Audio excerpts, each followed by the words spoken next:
Hello everyone, and welcome back to another session of Dark Souls 2 PvP and another weapon showcase.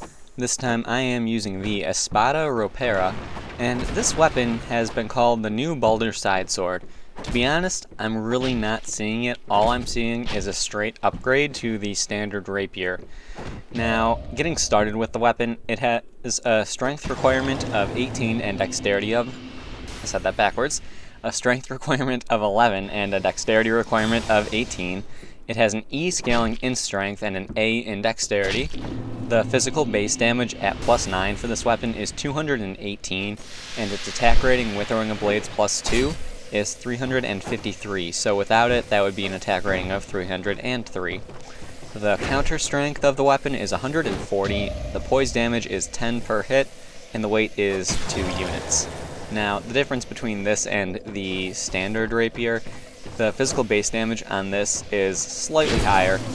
The weight is also 0.5 units higher, and other than that, I believe it's all the same. I think the scaling might be a little different as well, but in the end, moveset is exactly the same. The damage output is nearly the same. This is slightly higher, as I've said before, due to its higher base damage. And the weight, of course, 0.5 higher, as I said. So, really, I'm not understanding why people are calling this the new Baldur Side Sword. I guess they're saying it because when you two-hand the weapon, its R2s are thrusting R2s, but it's a rapier. What else would they be? I mean, come on, guys, come on. What else would they be? Why would that make this weapon be the new Baldur Side Sword?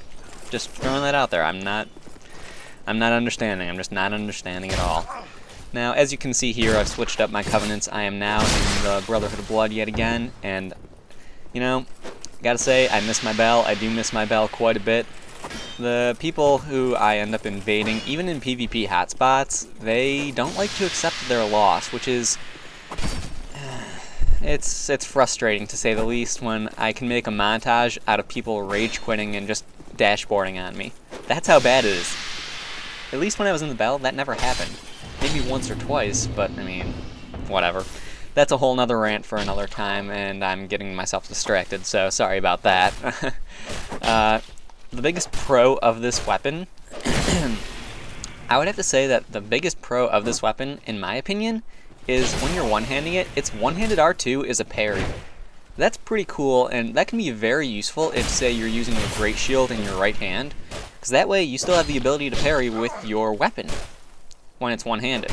So, say you've got, I don't know, Havel's Great Shield, you can block all sorts of magic spells and whatever. You can still turtle poke, and you can still parry. So that's pretty good. Also, of course, it's a rapier, it's a very fast weapon, and with the way poise is currently, everyone being able to be stunned incredibly easily, you know, this is a weapon you don't want to get poked by. Also, its damage output is surprisingly good. I've hit some fairly high numbers with just a simple R2. Now, that's a good thing. I'm not complaining about that at all, and it makes this weapon even more dangerous. Its damage output is... It does more damage than its attack rating would suggest it does, I guess is the way I'm trying to say it. So that's something else to keep in mind. Oh, excuse me. Biggest con of the weapon, I have had it happen with this weapon where I am attacking and a person just is slightly off to the right or slightly off to the left and there is no tracking ability to it. So that's something you need to really pay attention to. The lack of a tracking ability can be very detrimental to your health. That's really the best way I could say it right there. If you do not, you know, pay attention to that, you can get yourself into a fair bit of trouble. Right there I got hit with the Spider's Fang. R2 slowed me down a little bit. Definitely a good use of that, trying to combine it with Flame Swath, but I managed to get away. Lucky me. If you use something faster like Forbidden Sun, though, that would have been dangerous. That would have been bad for my health. Other cons of the weapon, I would have to say that the other biggest con of this weapon would definitely be the fact that its R2s, yes, when one-handed, they are a parry, and that's a good thing if you don't have any other way to parry. but really, in most cases, it's not going to be too useful. It really isn't.